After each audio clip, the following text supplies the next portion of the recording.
बोले श्री प्राणनाथ प्यारी की जय। बंदो सतगुरु चरण को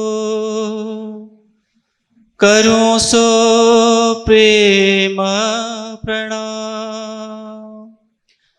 अशुभ हरन मंगल करन धनी श्रीदेव चंद्र जी नाम। श्री प्राणनाथ निज मोलपति श्री मिहिराज सुना। तेज कुंवरी श्यामा युगल को पल पल करो प्रणाम। पल पल करो प्रणाम। जीव विष्णु महाविष्णु लो या के कई विध नाम धरत। अज्ञान ज्ञान ले विज्ञान यो कई विध खेल खेलत। यो कई विध खेल खेलत। एक अनेक सब इनमें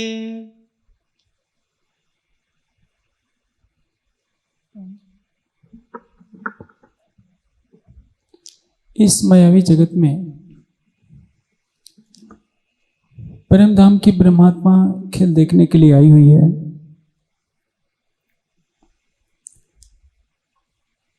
और इसको कहते हैं द्वैत का ब्रह्मांड, जिसमें दो की लीला है, जीव की लीला है और माया की लीला है। जीव क्या है? स्वप्निक है। किसका? आदि नारायण की चेतना का प्रतिभास है। और आदि नारायण क्या है? अक्षर ब्रह्म के मन अव्याकृत का स्वप्निक स्वरूप है। जैसे कोई भी व्यक्ति सपना कब देखता है? जब उसको निद्रा आती है। नींद किसको कहते हैं? अज्ञान को। उसी को भ्रम कहते हैं, उसी को मोह कहते हैं और उसी को माया कहते हैं। माया के अंदर अक्षर का मन प्रतिबिंबित होना आदि नारायण के सृजन का कारण बनता है। सारा संसार परमात्मा को क्या मानता है कि सृष्टि के कण में परमात्मा समाया हुआ है। जैसे अभी देख लीजिए, टेंट लगा है, थोड़ी बहुत हवा भी बह रही है, लेकिन कितनी तपन है। जहां सूर्य है, सूर्य के अंदर अंधेरा तो नहीं हो सकता, लेकिन दुनिया मानती है कि सूर्य में अंधेरा है, अर्थात ब्रह्म के स्वरूप में माया बैठी है। और जब रात का घना अंधकार हो तो रात के कणकण में सूरज नहीं हो सकता। फिर भी दुनिया क्या मानती है कि माया के कणकण में परमात्मा का स्वरूप विराजमान हो रहा है। आप सोचिए, जो परमात्मा अनंत सूर्यों से अधिक प्रकाशमान हो, वह परमात्मा माया के समान इस अंधकारमय जगत में कैसे व्यापक हो सकता है। लेकिन सच्चिदानंद परमात्मा को सर्वशक्तिमान सिद्ध करने के लिए, अखंड अविनाशी सिद्ध करने के लिए विद्वानों के पास कोई चारा नहीं कि वो परमात्मा को इस सृष्टि के कण में माने। जो सर्वव्यापक होगा वही तो सर्वज्ञ होगा, और जो सर्वव्यापक होगा उसकी कोई आकृति नहीं बन सकती। इसी सिद्धांत के अनुसार विद्वानों ने ये मान लिया कि परमात्मा इस सृष्टि के कण में व्यापक हो रहा है और वो निराकार है। और ये सृष्टि किसकी है? माया की। लेकिन तारतम्य वाणी का प्रकाश कुछ और कहता है। वाणी क्या कहती है कि हद के परे बेहद है। ये जितना जगत है हद है। हद क्या है? जिसकी एक सीमा है। मनुष्य की बुद्धि किस ये सामर्थ्य नहीं है कि इस हद के ब्रह्मांड को सीमाबद्ध कर सके। मनुष्य की बुद्धि तो इसको अनंत मानती है। हमारी छोटी सी पृथ्वी है और हमारी छोटी सी जैसी पृथ्वी जैसी अनंत पृथ्वियां इस सृष्टि के अंदर समाई हैं।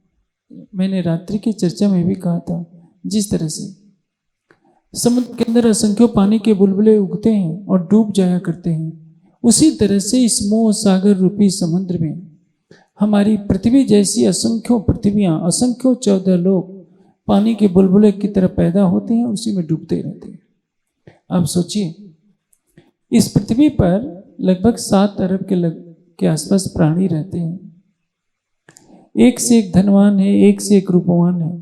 मनुष्य तो एक छोटा सा घर बनाता है, 2, 4, 5, 10 सदस्यों का उसका परिवार होता है।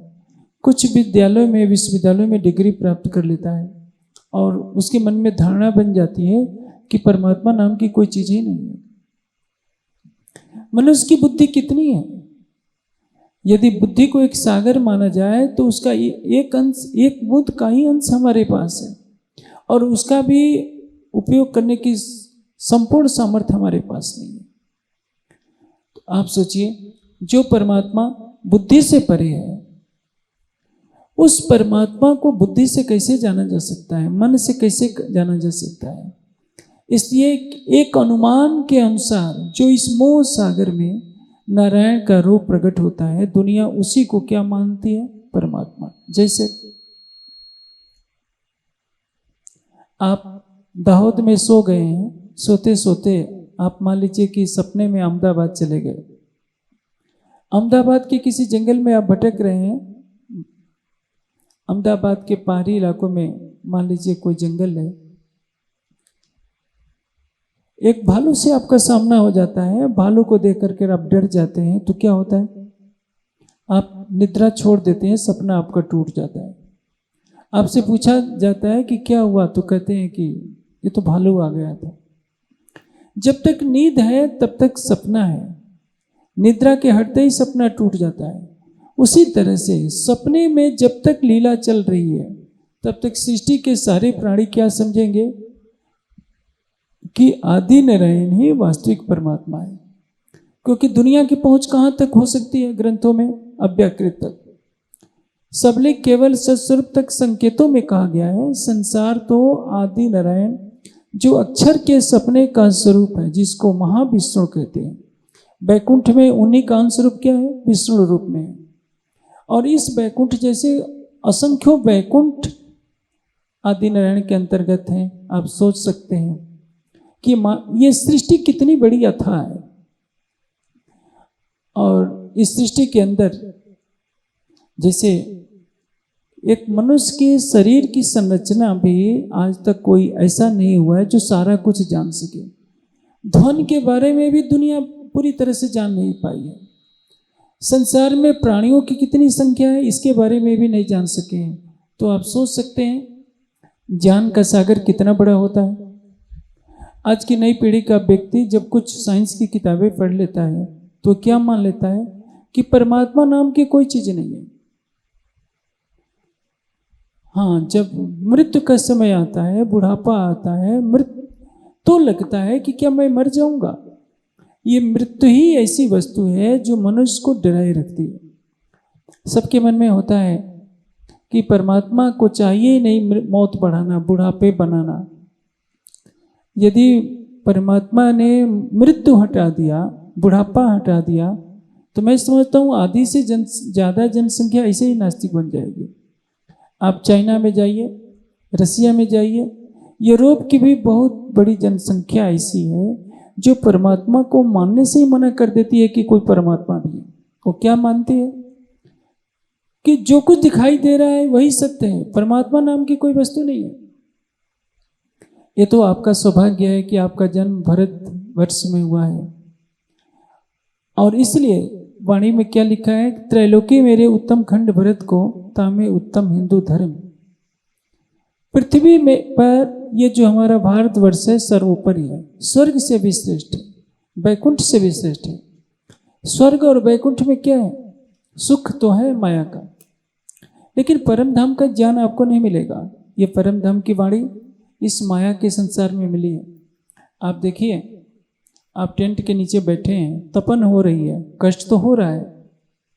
यूरोप में होते तो आप ठंडी जलवायु में होते, इंग्लैंड में, ये यूरोप में भी होते, कहीं भी होते, अमेरिका में भी होते, तो आप कोई ऐसी तपन नहीं मिलेगी। लेकिन आप अमेरिका में खोजेंगे कि परमात्मा का कोई ज्ञान बता दे, परम धाम के बारे में बता दे।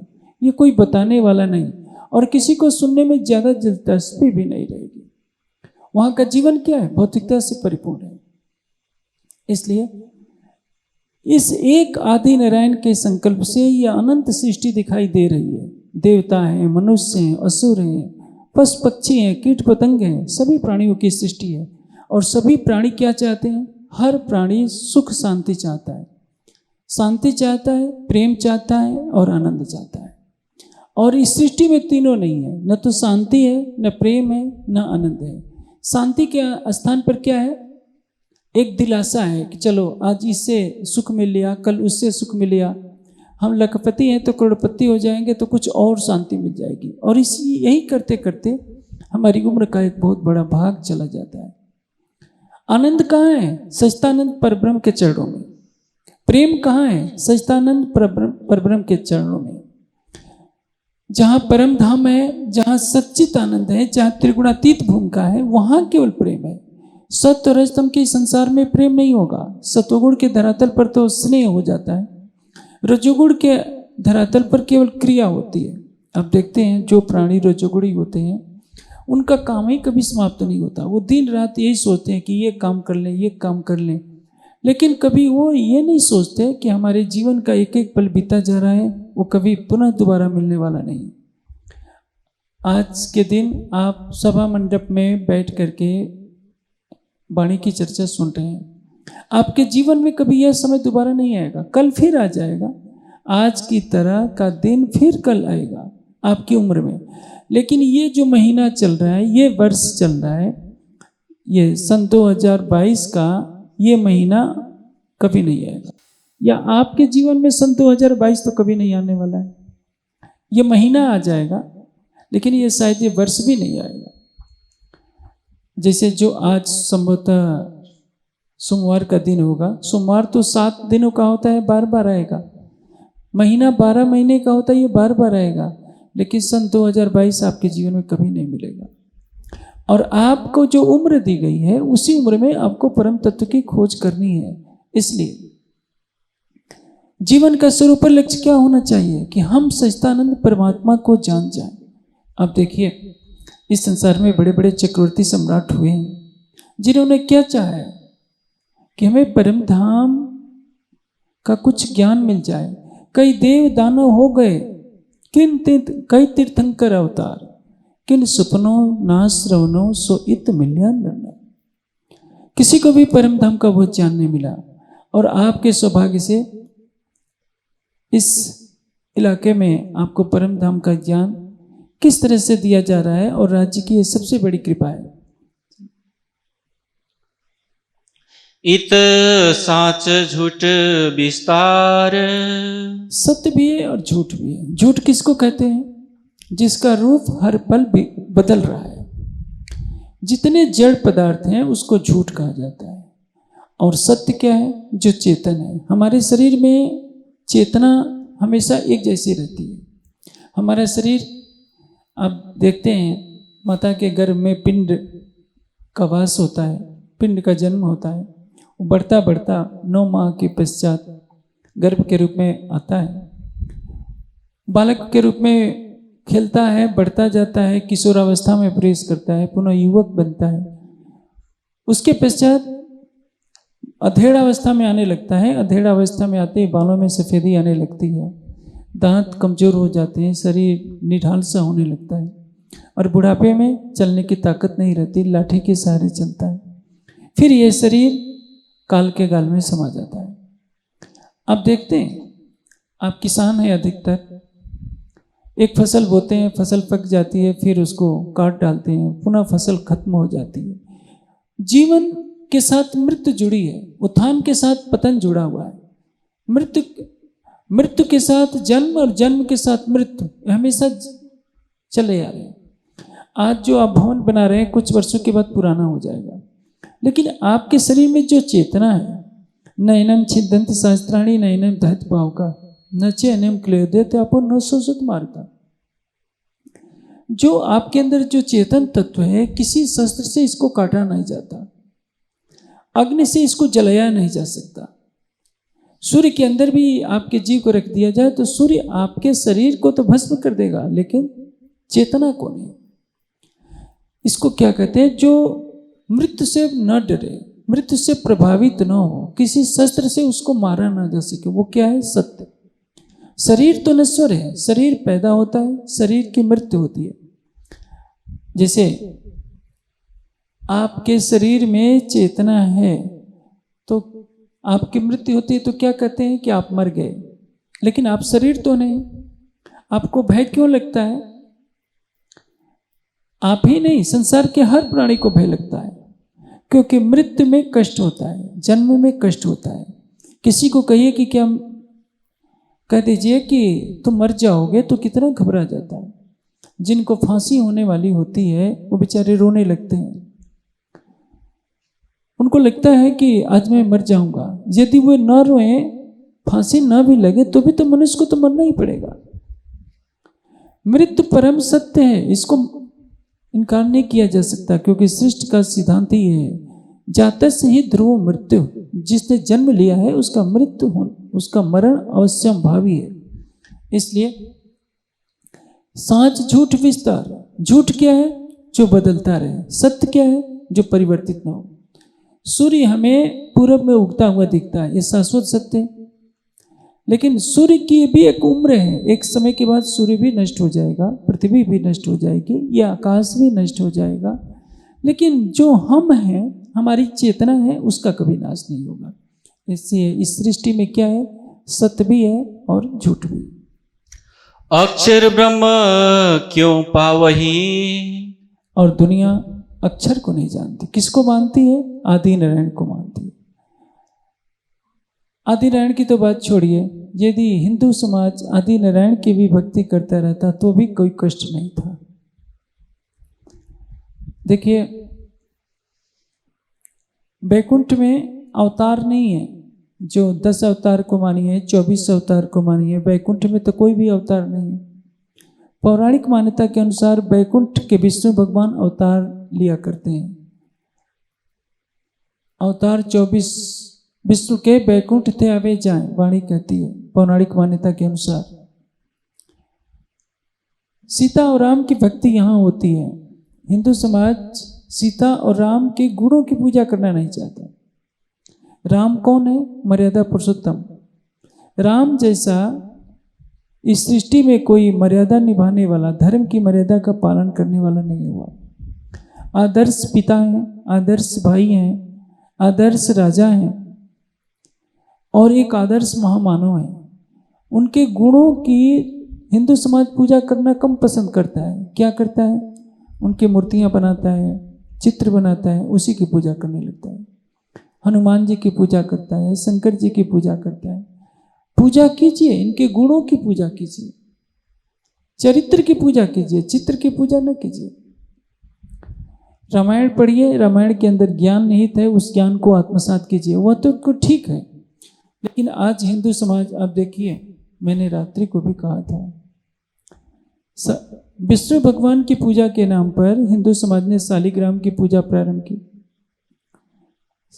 शंकर जी की पूजा के नाम पर शिवलिंग की पूजा प्रारंभ की और शंकराचार्य तक इनके मंदिर बनवाते फिरते हैं।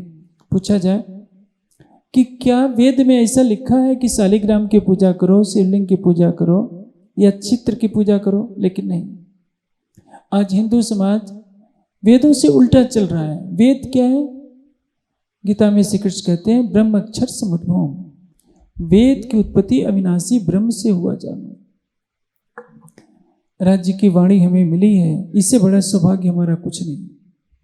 अरबों की संपत्ति दे दी जाए, सारे ब्रह्मांड की भी दौलत दे दी जाए, तो भी परम धाम का ये ज्ञान नहीं मिलना था। लेकिन परम धाम के मूल संबंध के कारण आज हमें ब्रह्मवाणी मिली है। वाणी क्या कहती है? पारब्रह्म तो पूरन एक है, ये तो अनेक परमेश्वर कहावे, अनेक पंथ सब जुदे जुदे और सबको ही शास्त्र बुलावे। हिंदू समाज का पतन क्यों हुआ? क्योंकि हिंदू समाज ने एक परमात्मा को छोड़कर अनेकों की भक्ति शुरू की। देखिए, भक्ति और पूजा में अंतर होता है। पूजा किसको कहते हैं? सत्कार को। गुणों की पूजा कीजिए, महान पुरुषों के गुणों का सम्मान कीजिए। हनुमान जी जैसे ब्रह्मचारी बनिए, शिव जैसे योगी बनिए, राम जैसे धर्म की मर्यादा का पालन कीजिए, उनके जीवन से शिक्षा लीजिए, ये बहुत अच्छी बात है। लेकिन परमात्मा को छोड़कर, परमात्मा जो क्षर से परे है, अक्षर से परे है, गीता में श्री कृष्ण क्या कहते हैं? उत्तम पुरुष त्वन्य परमात्मा इति उदाहृत। जो उत्तम पुरुष है, जो क्षर अक्षर से परे है, केवल वही परमात्मा कहलाने का अधिकारी है। और उस परमात्मा की भक्ति कैसे करनी चाहिए? पतिव्रता पड़े से वे न थाइये वेश्या जेम, एक मेली ने अनेक कीजे तेड़ी थाए धड़ीवट की। लोग डरते हैं, क्यों? उनको मन में रहता है कि ये हमारा देवता है, घर का देवता है, इसकी हम पूजा नहीं करेंगे तो हमारा कुछ नाश हो जाएगा। घर का देवता किसको मानते हैं? उनके घर का कोई पूर्व पुरुष मर गया होता है तो एक चबूतरा से बना लेते हैं। इधर का तो हमें पता नहीं है, उत्तर भारत का पता है। एक चबूतरा उनके घर के आगे सीमेंट का बना होता है, कहते हैं कि हमारे घर का देवता है, घर की देवी है। आप सोचिए, वो तो चबूतरा है, उसको आपने बनाया है। गीता में क्या लिखा है? जो मनुष्य जन्म लेता है तुरंत उसका जन्म हो जाता है, उपनिषद ऐसे ही कहते हैं। तो जो आपका देवता है आपके घर में कहाँ से रह रहा है? जब देश पर मुगलों ने आक्रमण किया तो ये सारे देवताओं को लगा देना चाहिए था देश की रक्षा के लिए, लेकिन कोई देवता काम नहीं आया। मुसलमानों ने सभी मंदिरों को तोड़ तोड़ करके वहां मस्जिदें बना दी। जो हिंदुओं के अंदर जो आत्मदेव था, परमात्मा देव था, उसकी तो पहचान की ही नहीं उन्होंने। वेद ने क्या शिक्षा दी है? अयम में हस्तो भगवान, यह मेरा हाथी भगवान है। अयम में भगवत तरह, यह मेरा हाथी भगवान है। अयम में भगवत तरह, अयम में हस्तो विश्व भेजो एम शिव अभिमर्श ने, यह मेरा हाथी विश्व की औषधि है। देखिए, बख्तियार खिलजी केवल 200 घुड़सवार लेकर के नालंदा विश्वविद्यालय पर आक्रमण करता है। 18,000 विद्यार्थी थे और 2,000 शिक्षक थे। आप सोचिए, यदि 20,000 विद्यार्थी और शिक्षक मिलकर एक एक डंडा भी लेकर के खड़े हो जाते तो 200 घुड़सवार भाग जाते। लेकिन उनमें विश्वास नहीं था, क्योंकि सब पत्थर पूजने वाले थे। अरे 20,000 लोग पत्थरों से भी प्रहार करना शुरू कर देते तो 200 क्या कर लेते?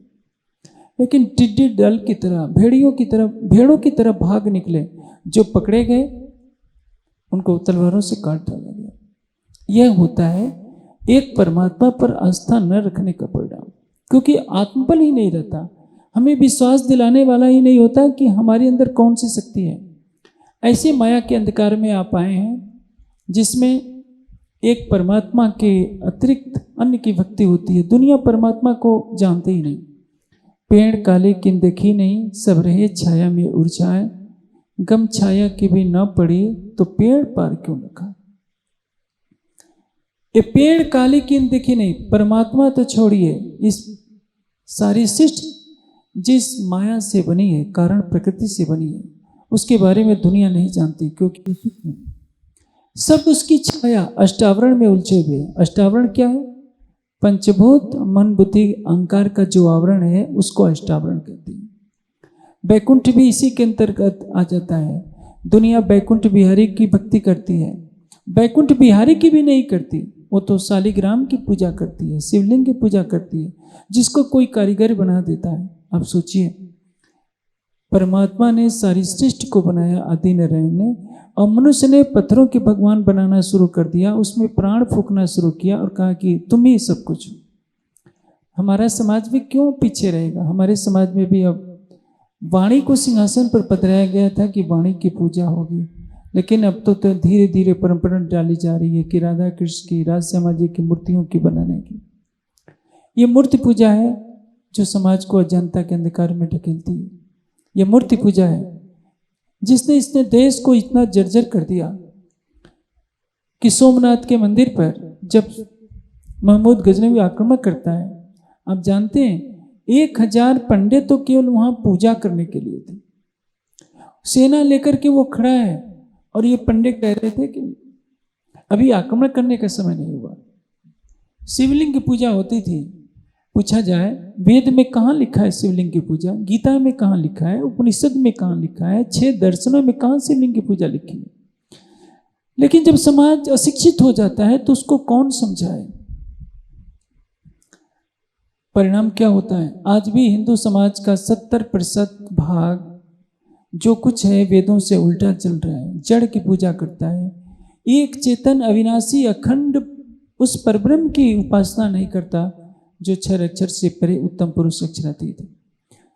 आप देखिए इतने सुंदर साथ बैठे हैं, पतिव्रता के चरण छुए जाते हैं, सीता का नाम लेते ही सबके मन में श्रद्धा पैदा होती है, सावित्री का नाम लेते ही श्रद्धा पैदा होती है। लेकिन यदि किसी के घर में ऐसा भी हो जाए जिसमें पतिव्रता धर्म के विपरीत आचरण होता हो तो समाज उसको कितनी घृणा के दृष्टि से देखता है। वाणी क्या कहती है, पार पुरुष पिया एक है दूजा ना ही कोई।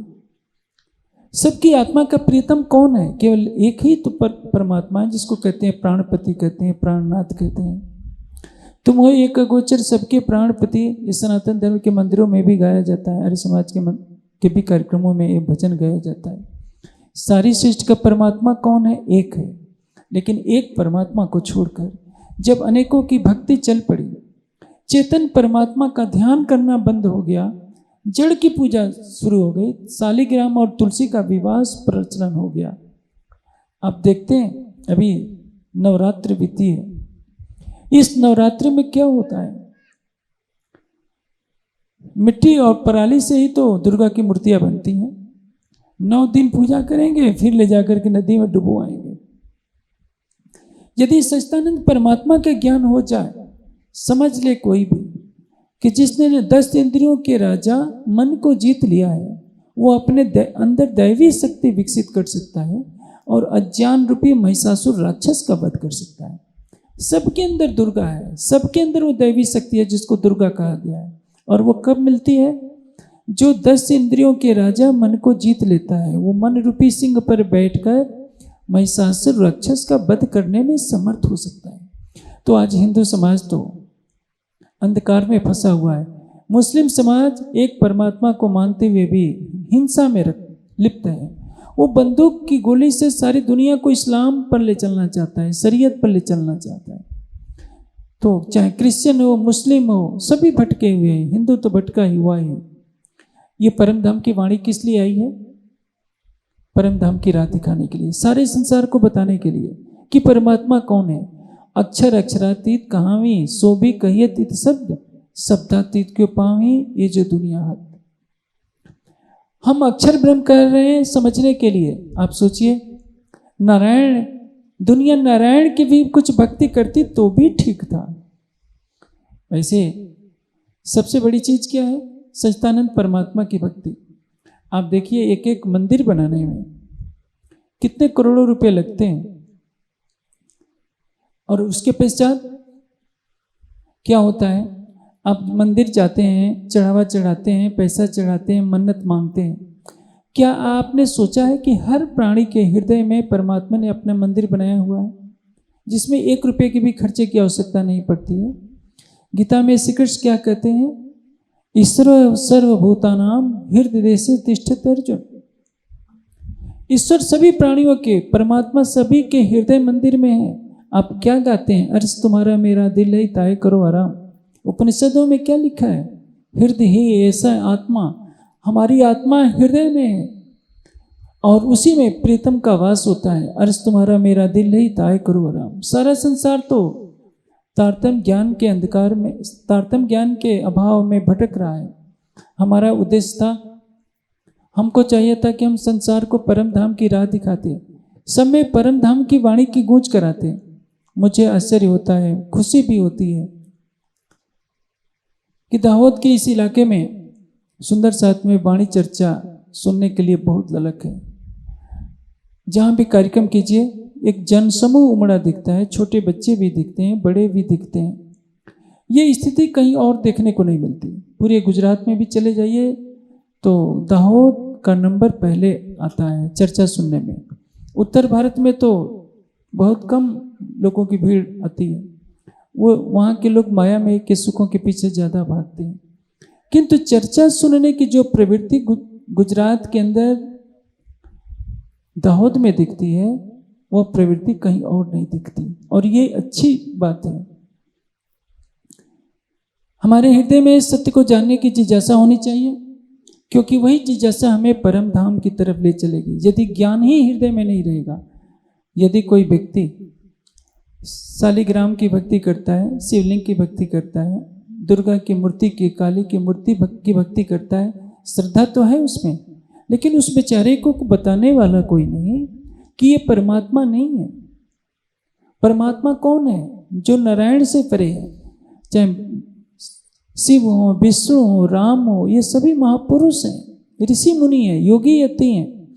ये भी परमात्मा का ध्यान करते हैं। ब्रह्मा जी भी ध्यान करते हैं, विष्णु भगवान भी ध्यान करते हैं, शंकर जी भी ध्यान करते हैं, लक्ष्मी सरस्वती भी ध्यान करती हैं। ये सभी जितने देव देवी हैं, सभी परमात्मा की भक्ति करते हैं।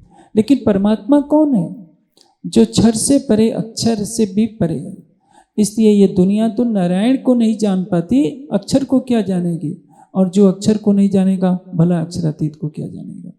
इसलिए जिनके पास परम धाम का ज्ञान है, उन्हें सोचना चाहिए कि हम संसार में सबसे अधिक भाग्यशाली हैं। हमारी शक्ति क्या है? अटूट ईमान, अटूट विश्वास, अटूट प्रेम। और जिसके पास ये धन है, मैंने रात्रि की चर्चा में भी कहा, उसको कभी भी व्यथित होने की आवश्यकता नहीं है। वो सोने के महलों में रहने वालों से अधिक भाग्यशाली है। अब स्वर्ग में देखिए, बुढ़ापे का कष्ट नहीं, मृत्यु का कष्ट नहीं, वैकुंठ में कष्ट नहीं है। पृथ्वी पर यह कष्ट जरूर है, लेकिन स्वर्ग और वैकुंठ वालों को पूछिए, क्या परम धाम के बारे में उन्हें पता है? कुछ नहीं पता। इसलिए वाणी कहती है, सुनियो दुनिया आखिरी, भाग बड़े है तुम, जो कबो कि ना सुनी सो आए करो दीदार कसम। अब हमारे लिए इस सौभाग्य की घड़ी में हमारा कर्तव्य क्या होता है कि हम अपनी सुरता को परम धाम की तरफ ले चलें, और ये संसार जो स्वप्नमयी है, इस स्वप्नमयी संसार से अपना मोह भंग करें। क्योंकि वाणी के द्वारा राजी क्या कर रहे हैं? साकी पिलावी शराब, रूहे प्याले लीजियो, हक इश्क का आप भर भर प्याले पीजिए। ऐसे तो गुजरात में शराब पर प्रतिबंध है, लेकिन छिप छिप करके यहाँ भी पिया जाता है। परम धाम की शराब क्या है? प्रेम की शराब। ऐसे कुरान में जो जन्नत का वर्णन किया गया है, उसमें लिखा है कि ये ड्राई फ्रूट मिलेगा, ये मेवे मिलेंगे, मांस मिलेगा, शराब मिलेगा, हूरे मिलेंगे। क्योंकि मौलवी लोग तारतम्य ज्ञान के बिना क्या जानते हैं? वहाँ माया की शराब नहीं है। ये शराब कैसे बनाई जाती है? यदि किसी को दिखा दिया जाए कि फैक्ट्री में शराब कैसे बनाई जाती है, तो दोबारा वो पीने की हिम्मत नहीं करेगा। उसमें तो कीड़े पड़े होते हैं। चाहे महुए की शराब हो, चाहे अंगूर के फल की, अंगूर के रस से बनाई जाए, किसी भी तरह से सड़ाना ही पड़ता है, उसमें कीड़े पड़ते ही हैं। और उसको पीने से क्या होता है? मनुष्य की बुद्धि विकृत हो जाती है। शराब मनुष्य को राक्षस बना देती है, मांसाहार मनुष्य को राक्षस बना देता है। कौन सी शराब पीनी चाहिए? साकी पिलावे शराब, रूहे प्याले लीजियो, प्रेम की शराब। नानक देव जी क्या कहते हैं? नाम खुमारी नान का, चढ़े रहे दिन रहे। नाम की खुमारी, नाम की खुमारी अर्थात नाम का नशा। प्रीतम के प्रेम का ऐसा नशा लग जाए कि हमें संसार दिखाई ना पड़े। जब आप आंखें खोलें तो आंखें खोलने की इच्छा ना हो। जब रामकृष्ण परमहंस साधना में बैठे होते थे, पूरी पूरी रात ध्यान में निकल जाती थी।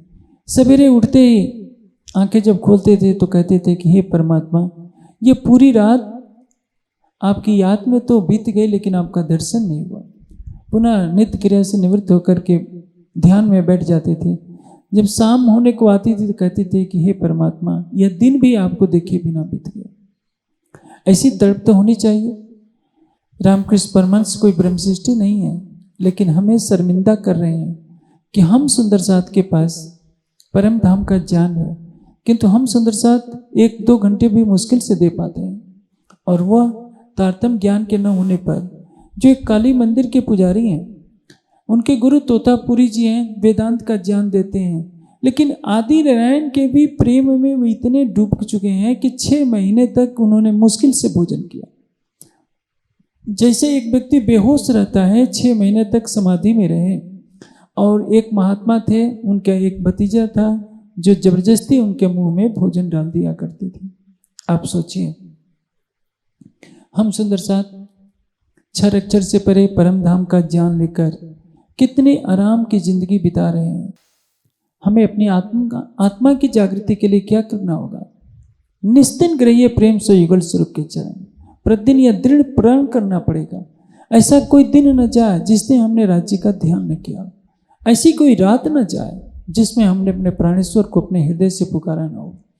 आज समाज में कर्मकांड की बाढ़ चल रही है। कर्मकांड के लिए तो प्रेरित किया जाता है, लेकिन राज्य की चितवनी के लिए प्रेरित नहीं किया जाता। याद रखिए, जिसके नाम की आप महिमा गाते हैं, जिसके नाम का पाठ करते हैं, जिसका मंत्र जपते हैं, यदि उसकी शोभा नहीं दिखी, उससे प्रेम नहीं हुआ, तो ये सब कुछ तो व्यर्थ है। इसलिए प्रेम उपजने का एक प्रकरण है, इश्क उपजे का प्रकरण, परिक्रमा का चौथा प्रकरण। उसमें क्या बताया गया है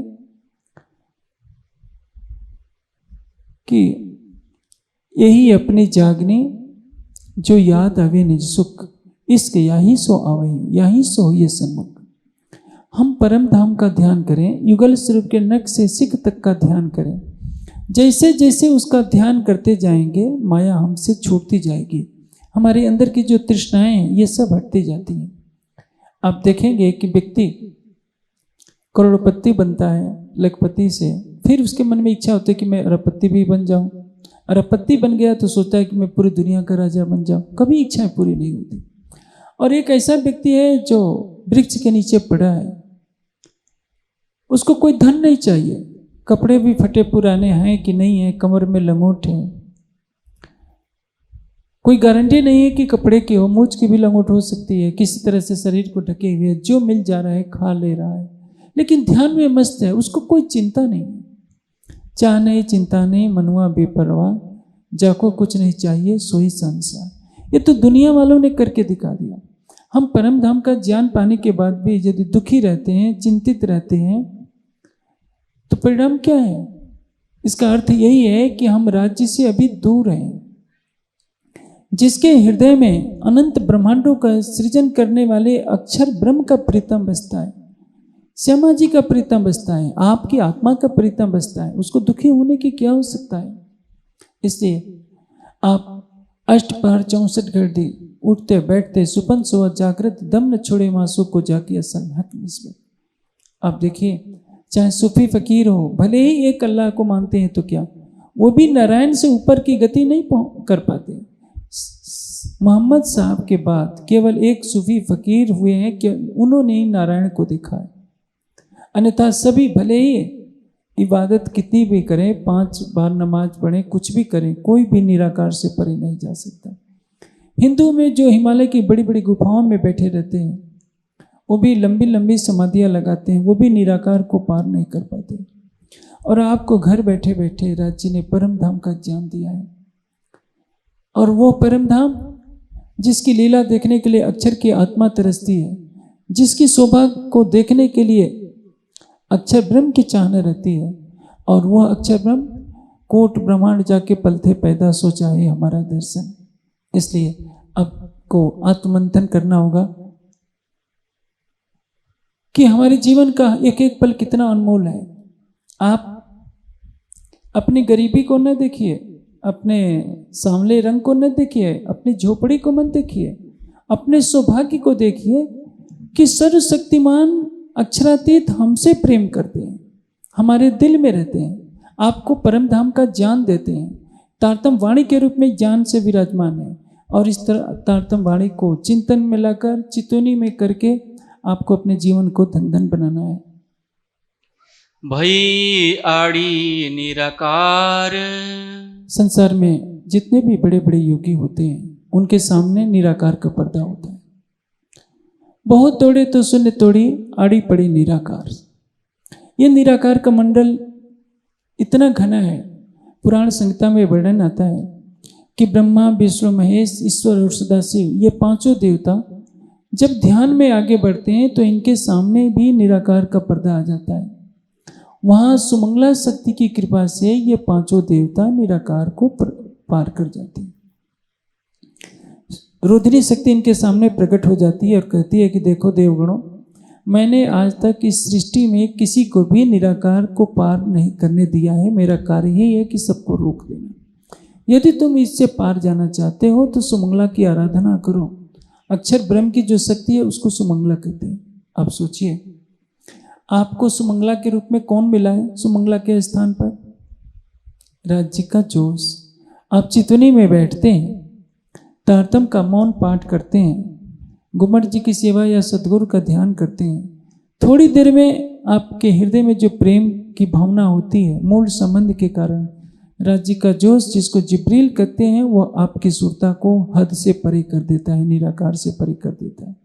आप बेहद को भी पार कर लेते हैं। राज्य के प्रेम के बल पर परम धाम में पहुंचते हैं और युगल स्वरूप की छवि को जी भर करके देखते हैं। यह सौभाग्य किसी को आज तक प्राप्त हुआ? युगल स्वरूप को नख से सिख तक देखने का सौभाग्य तो अक्षर ब्रह्म को नहीं मिला, तो नारायण को कहाँ से मिल जाएगा? जब नारायण को नहीं मिला तो ऋषि मुनियों को कहाँ से प्राप्त हो सकता है? इसलिए आपको यह सोचना होगा कि ये जो जागनी ब्रह्मांड का एक एक पल है हमारे लिए अनमोल है।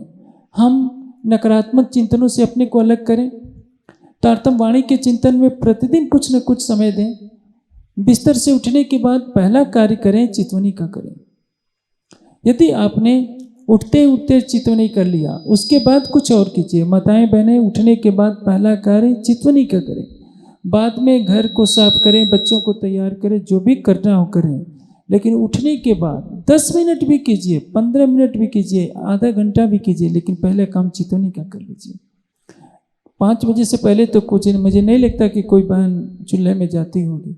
आप 4 बजे उठ जाइए, 4 से 5 तक चितवनी आराम से कर लीजिए, किसी को देखे बिना, किसी से बात किए बिना। यदि आपका नियम है कि उठते उठते हमें चितवनी कर लेनी है, और सोने से पहले जब आप बिस्तर पर जाते हैं तो बिस्तर पर ही बैठकर राज्य का ध्यान कर लीजिए। फिर देखिए रात भी गुजरेगी तो राज्य के प्रेम में गुजरेगी।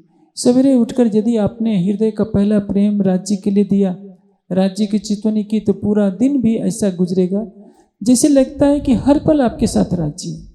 यदि राज्य को ही भुला देंगे तो माया तो अपना जोर डालेगी। इसलिए अमेरिका वालों के पास बहुत धन है, यूरोप वालों के पास भी धन है, लेकिन उनके पास शांति नहीं है। वो शांति के लिए भारत आते हैं, और भारत में भी देखिए यहाँ भी 1,40,00,000 की जनसंख्या है लगभग। हर कोई पागल है धन के पीछे। आपको राज्य ने परम धाम का अखंड धन दिया है, उस धन के सामने ये धन कुछ भी नहीं। यदि किसी के पास अरबों खरबों रुपए हैं तो भी तो व्याकुल होकर भाग रहा है कि कहाँ से मैं शांति लाऊं। आपको राज्य ने ये बता दिया है कि आंखें खुलते ही, निद्रा से जब आंखें खुले तो पुनः आंखें बंद कर लीजिए, आसन पर बैठ जाइए और जी भरकर राज्य के नख से सिख तक मुखारबिंद को देख लीजिए। फिर देखिए आपके जीवन में कितना परिवर्तन होता है। अक्षर अक्षरातीत कहा वही। इस दुनिया में अक्षर ब्रह्म की विवेचना की जाती है। आप हिंदू समाज के अधिकतर पंथों में चले जाइए, पूछिए आप किसकी भक्ति करते हैं? कोई कहेगा राम की, कोई हनुमान की, कोई गणेश की। अनपढ़ लोग नहीं, बड़े बड़े पढ़े लिखे विद्वान जो शास्त्रों को जानते हैं वो भी गणेश जी की भक्ति करेंगे। उत्तर भारत में प्रचलित है, विवाह कराया जाता है तो किसकी पूजा होती है? पहले गौरी गणेश की। मुझे बहुत हंसी आती है, कोई भी विद्वान इस बात पर हंसेगा कि गौरी के साथ, जो पार्वती के साथ तो शिव का विवाह होना चाहिए, गौरी गणेश का पूजन किया। माँ और बेटे की तो पूजा की परंपरा नहीं है। सीता के साथ राम की पूजा होती है, लक्ष्मी के साथ विष्णु की पूजा होती है, तो गौरी के साथ गणेश जी की पूजा की। रामचरितमानस में तरह तरह की बातें कही जाती हैं। यह हिंदू समाज का दुर्भाग्य है कि एक सच्चिदानंद परब्रह्म को छोड़कर अनेकों की भक्ति में लग गया। अभी मैं कह रहा था कि हिंदू समाज देवता का अर्थ ही नहीं समझता। देवता किसको कहते हैं? जो कुछ देता हो। अभी सूर्य अदृश्य हो जाए तो यहाँ अंधेरा छा जाएगा, चंद्रमा ना हो तो क्या होगा? रात्रि को भी घना अंधकार हो जाएगा। 5 तत्व न हो तो क्या? हवा 1 मिनट के लिए, 5 मिनट के लिए हवा ना हो तो क्या पृथ्वी रहेगी? अब बताइए, 5 तत्वों का आपका शरीर है, 5 तत्वों ने तो आपके शरीर का निर्माण किया है। आपके शरीर में पानी की कमी हो जाए तो आप जीवित नहीं बचेंगे। 2 मिनट के लिए आपको ऑक्सीजन नहीं मिले तो जीवित नहीं बचेंगे। ये कौन कर रहा है? ये जड़ देवता है। अष्टवसु अथर्ववेद के अंदर और यजुर्वेद के शतपथ ब्राह्मण में 33 देवताओं की व्याख्या है। ये 33 देवता कौन है? अष्टवसु। अष्टवसु कौन है? 5 तत्व, सूर्य, चंद्रमा और नक्षत्र। ये 8वें 12 आदित्य वर्ष के 12 महीने, क्योंकि सारी अवधि 12 महीनों में पूर्ण होती है। ये 20 हो गए। 11 रुद्र, 10 प्राण और 11वां मन। ये इनको रुद्र इसलिए कहा जाता है कि जब ये शरीर से बाहर निकलते हैं तो संबंधी रोने लगते हैं। 31 32वां हुआ यज्ञ। यज्ञ क्या है? जिसको प्रजापति कहते हैं। प्रजापति किसको कहते हैं? यज्ञ को। अभी आप कथा का श्रवण कर रहे हैं, मैं इस वाणी की चर्चा कर रहा हूं। ये क्या हो रहा है? ज्ञान यज्ञ हो रहा है। प्राणायाम क्या है? ये भी आध्यात्मिक यज्ञ है। ध्यान क्या है? ये भी यज्ञ है। आप कृषि करते हैं, ये भी यज्ञ है। जितने शुभ कार्य हैं वो यज्ञ कहलाते हैं। और 33वां देवता कौन है? अभी बिजली चली जाए तो मेरा प्रवचन बंद हो जाएगा, क्योंकि मेरी आवाज आप तक नहीं पहुंच पाएगी। 33वां देवता है इंद्र, जिसको कहते हैं ऐश्वर्य का जो कारण है, अर्थात विद्युत। ये 33 जड़ देवता हैं, इनकी भक्ति नहीं करनी चाहिए। जो चेतन देवता हैं, माता है, पिता है, अतिथि है, आचार्य है, सन्यासी जो धर्म का उपदेश करता है, यह 5 देवता हैं। पत्नी के लिए पति देवता है। पत्नी के लिए पति परमेश्वर नहीं है। जो कहा जाता है पति को परमेश्वर मानो, ये गलत है। पति को देवता माने और पति भी पत्नी को देवी माने। जो चेतन देवता है उसकी तो कोई पूजा नहीं करता। आज की नई पीढ़ी तो अपने माता पिता को प्रणाम करने में भी तौहीन समझती। जो चेतन देवता है उसको कोई प्रणाम नहीं कर रहा है। जड़ देवता के आगे 56 भोग रखे जा रहे हैं, मिष्ठान खिला रहे हैं, तो इससे कोई लाभ नहीं। आप जाकर देखते हैं ना, शिवलिंग पर कितना दूध गिरा दिया जाता है, सब दूध गलत जगह पर बह जाता है। मैं एक बार रतनपुरी गांव में बैठा हुआ था, वहाँ पर एक वृद्धा माता आई। घर के आगे चबूतरे पर उसने कई चबूतरे बना रखे थे गोल गोल, वहाँ पर खूब पूड़ी मिठाई रख करके चली गई। मैं वहीं बैठा देखता रहा, कुत्ता आया सारा खा गया। कुत्ते को तो खिला दिया, खिलाया तो उसने पत्थर के देवता को, कुत्ते ने खा लिया। लेकिन घर पर कोई भिक्षुक आ जाएगा तो नारायण तो उसके अंदर बैठा है, उसको दुत्कार करके भगा दिया जाता है कि खाने को नहीं मिलता है, महात्मा बन जाते हैं, घर घर भीख मांगते रहते हैं। ये दुनिया ऐसी ही कहती है। साक्षात जो नारायण है उसको दुनिया 2 मुट्ठी अन्न नहीं देना चाहती, सूखी रोटी देना नहीं चाहती, और खुद के बनाए हुए भगवान को सब कुछ खिलाती है। ये दुनिया का जान है। साधारण जनता इसमें लिप्त होती तो बात दूसरी। जो बड़े बड़े महात्मा, बड़े बड़े महंत, बड़े बड़े आचार्य जब इस काम को करने लगते हैं तो बहुत ही आश्चर्य होता है। और हिंदू समाज की दुर्गति का कारण यही है कि 1000 वर्षों से देश पराधीनता की बेड़ियों में जकड़े रहा, क्योंकि अपनी संस्कृत को भूल गया, अपने गौरव को भूल गया। इसका कारण क्या है? वेद विरुद्ध आचरण। वेद ने कहा यो अन्याम देवताओं उपासते सहना वेद यथा पुष्पी देवानाम, शतपथ ब्राह्मण में कहा है। जो एक परमात्मा को छोड़कर अन्य की भक्ति करता है वो पशु के समान है। लेकिन आप सोचिए, आज तो सारा हिंदू समाज अंधकार में भटक रहा है। कभी कम से कम 70% सुंदर साथ, 70% जो हिंदू समाज है एक परमात्मा को छोड़कर अन्य की भक्ति करने लगा है। और सुंदर साथ में भी उत्तर भारत में भी देखा जाता है कहीं भूमिया देवता की पूजा हो रही है तो कहीं किसी और की, शनि ग्रह की पूजा भी चोरी छिपे कर लेते हैं। गुजरात में भी गणेश और लक्ष्मी को तो कोई छोड़ना नहीं चाहता, सोचते हैं कि यदि लक्ष्मी की पूजा नहीं करेंगे तो धन कहाँ से आएगा। ऐसा नहीं है। वृक्ष की जड़ में पानी दीजिए, पूरा वृक्ष हरा भरा रहता है। इसलिए आपको धन की चिंता नहीं करनी है, आपको अपने ईमान पर बने रहना है। राज्य की भक्ति कीजिए, राज्य के चरणों में अपना हृदय का प्रेम दीजिए। जिस तरह किसी वृक्ष के जड़ में पानी देने पर पूरा वृक्ष हरा भरा रहता है, जो एक अक्षरातीत से अटूट प्रेम करता है, सच्चिदानंद परब्रह्म से भक्ति करता है, उसको किसी भी चीज की कमी नहीं होगी। और लक्ष्मी तो गुणों से आती है। आप देखेंगे मुसलमान तो लक्ष्मी की पूजा नहीं करते, क्रिश्चियन नहीं करते, तो क्या हुए, गरीब हो जाते हैं। लक्ष्मी कैसे आए, इसके लिए भर्तृहरि ने एक बहुत सरल सा उपाय बनाया है कि हमें ऐश्वर्य के लिए क्या करना चाहिए। जो व्यक्ति उत्साह से संपन्न हो, कुछ भी कार्य करने में आलस्य न रखता हो, उत्साह संपन्नम अदीर्घ सूत्रम, शीघ्र कार्य करने वाला हो, क्रिया विधिज्यम, कार्य के विधि को जानने वाला हो, व्यसने स्वशक्तम, व्यसन में किसी तरह की आसक्ति नहीं हो, उसको किसी तरह का शराब का जुए का व्यसन नहीं होना चाहिए। व्यसने स्वशक्तम, सूरम, बहादुर हो, कृतज्ञम, दूसरे के उपकार को मानने वाला हो, और दृढ़ सौहृदय, दृढ़ मित्रता रखने वाला हो, मित्रता में धोखा न करने वाला हो। ऐसे व्यक्ति के पास लक्ष्मी स्वयं याति निवास हेतु, लक्ष्मी निवास करने के लिए स्वयं चल करके आती है। पूजा करने से लक्ष्मी कभी नहीं आएगी। आप अपने अंदर दिव्य गुणों को विकसित कीजिए। जो भर्तृहरि ने कहा है कि उत्साह संपन्नम अदीर्घ सूत्रम क्रिया विदिज्यम वसने स्वशक्तम सूरम कृतज्ञम दृढ़ सौहृदय लक्ष्मी स्वयं यात निवास हेतु। आपका पुरुषार्थ ही आपके भाग्य का निर्माण करेगा।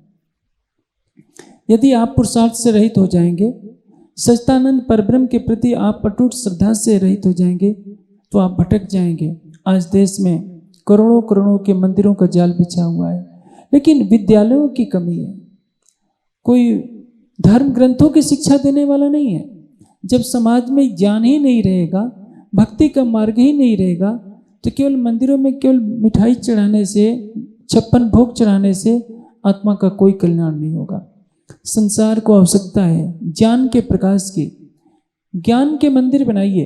परमात्मा ने तो आपके हृदय को पहले से अपना मंदिर बना रखा है। उस हृदय में ज्ञान का प्रकाश भरिए, श्रद्धा समर्पण के फूल बिछाइए, विरह की रसधारा बहाइए। फिर देखिए सर्वशक्तिमान परमात्मा आपके हृदय मंदिर में दिखाई देता है कि नहीं। आपके लिए उस हृदय मंदिर में जाने पर पैसे चढ़ाने की जरूरत नहीं पड़ेगी। श्रद्धा के फूल चढ़ाइए, वही सब कुछ चाहता है। आंखें बंद कीजिए, संसार को भूल करके प्रतिदिन दर्शन कीजिए। प्रतिदिन आपको पैसे चढ़ाने नहीं पड़ेंगे, कुछ नहीं चढ़ाना पड़ेगा। राज्य आपसे केवल आपका दिल मांगते। इसलिए हिंदू समाज जो भटक चुका है, इसको मार्गदर्शन की आवश्यकता है। और ये मार्गदर्शन कब मिलेगा? जब धर्म ग्रंथों का प्रकाश मिलेगा। तारतम वाणी में क्या लिखा है, राज से क़यामत तक का ज्ञान उनको दीजिए। वेद शास्त्रों में क्या लिखा है, गीता क्या कहती है, उपनिषद क्या कहते हैं, दर्शन शास्त्र क्या कहते हैं। हिंदू समाज ने तो इन्हें देखा भी नहीं होगा।